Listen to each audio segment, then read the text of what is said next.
Test మ్యాచ్లోనే కాదు one day సిరీస్లోనూ Bharat శుభారంభం చేసింది ఆఫ్ఘనిస్తాన్పై. First వన్డేలో 7 వికెట్ల తేడాతో డక్వర్త్ లూయిస్ పద్ధతిలో ఆఫ్ఘనిస్తాన్ను చిత్తు చేసింది. వర్షం కారణంగా ఈ మ్యాచ్ను 25 ఓవర్లకు కుదించిన టీమిండియా మాత్రం ఆఫ్ఘనిస్తాన్పై స్పష్టమైన ఆధిపత్యాన్ని ప్రదర్శించింది. వర్షం కారణంగా టాస్ గెలిచిన భారత జట్టు ముందుగా బౌలింగ్ తీసుకుంది. అందుకు తగ్గట్టుగానే భారత బౌలర్లు ఫస్ట్ ఓవర్ నుంచే ఆఫ్ఘనిస్తాన్ను ఇబ్బందుల్లో పెట్టారు. మరీ ముఖ్యంగా హర్షదీప్ సింగ్ వరుస ఓవర్లో వికెట్లు తీస్తూ ఆఫ్ఘనిస్తాన్ను కంట్రోల్ చేశాడు. ఫస్ట్ ఇబ్రహీం జడ్రాన్ను ఒక్క పరుగు దగ్గర గుర్నూర్ బ్రార్ అవుట్ చేసి టీమిండియాకు ఫస్ట్ బ్రేక్ ఇస్తే ఆ తర్వాత సిద్దికుల్లా అటల్ డకౌట్ చేశాడు హర్షదీప్ సింగ్. ఇక రహ్మద్ షాను జస్ట్ 3 పరుగుల స్కోర్ దగ్గరే అవుట్ చేసేసాడు హర్షదీప్ సింగ్. దీంతో ఒకానొక స్టేజ్లో ఆఫ్ఘనిస్తాన్ జట్టు 5 ఓవర్ల లోపే 26 పరుగులకే 3 వికెట్లు కోల్పోయింది.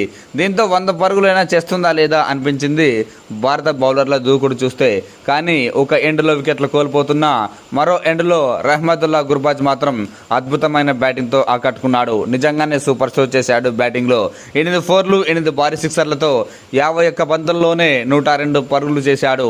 అంటే తన స్ట్రైక్ రేటు ఎగ్జాక్ట్లీ 200 కావడం విశేషం. హష్మతుల్లా ఉమర్జాయ్ 27 పరుగులు చేశాడు.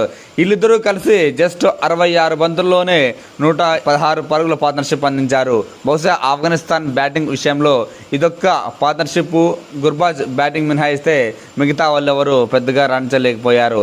హష్మతుల్లా ఉమర్జాయ్ 16 బంతుల్లో 26 పరుగులు చేశాడు.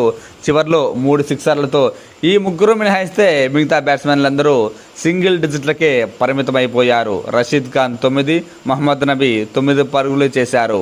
ఇక భారత బౌలర్ల విషయానికి వస్తే హర్షదీప్ సింగ్ కంట్రోల్గా బౌలింగ్ వేసి 2 వికెట్లు తీస్తే ఫస్ట్ వన్డే మ్యాచ్ ఆడిన బ్రార్ 3 వికెట్లు, అలాగే మరో డెబ్యూటెంట్ హర్ష దూబే కూడా 3 వికెట్లతో రాణించాడు.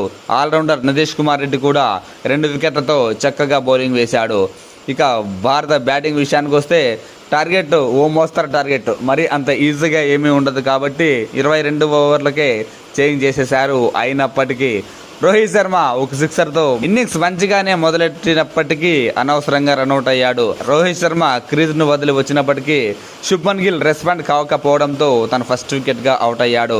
ఇక అప్పటి నుంచి శుభ్మన్ గిల్, ఇషాన్ కిషన్ భారీ పార్ట్నర్షిప్తో ఆఫ్ఘనిస్తాన్కు చుక్కలు చూపించారు.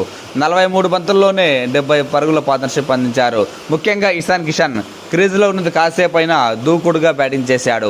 22 బంతుల్లోనే 3 4లు 1 సిక్సర్తో 34 పరుగులు చేశాడు.